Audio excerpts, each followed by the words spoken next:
Autre zone sensible, le Tchad. Le Tchad où plusieurs centaines de prisonniers libyens ont été libérés à l'arrivée des soldats d'Idriss Déby. Idriss Déby, c'est l'homme qui vient de faire chuter le régime d'Hissène Habré. Hissène Habré qui, contrairement aux rumeurs de ces dernières heures, serait toujours en vie. L'ancien président tchadien se trouverait au Cameroun. L'histoire récente du Tchad n'est qu'une succession de trahisons. Idriss Déby, le nouvel homme fort du pays, est un rebelle qui chasse un autre ancien rebelle, Hissène Habré. Une lutte fratricide pour le pouvoir racontée par Gilles Ravine. Hissène Habré, souverain du peuple tchadien, après 7 ans de pouvoir absolu, le peuple tchadien tourne le dos à celui qui se voulait son leader charismatique.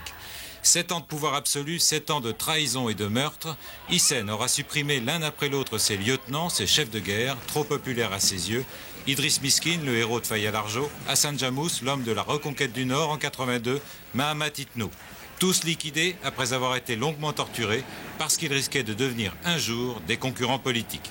Seul rescapé Idriss Déby, qui revient aujourd'hui en vainqueur à Djamena.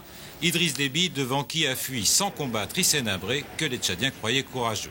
34 ans, né à Iriba, le pays des dresseurs de chevaux, Idriss Déby est l'inventeur du réseau mécanisé, ses charges de cavalerie légère à bord de Toyota.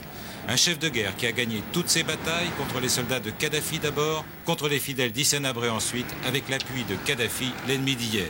Formé par les Français, diplômé de l'école de guerre à Paris, même s'il n'a qu'une devise, ma dignité, mon honneur, ma parole, Idriss Déby reste encore un mystère politique.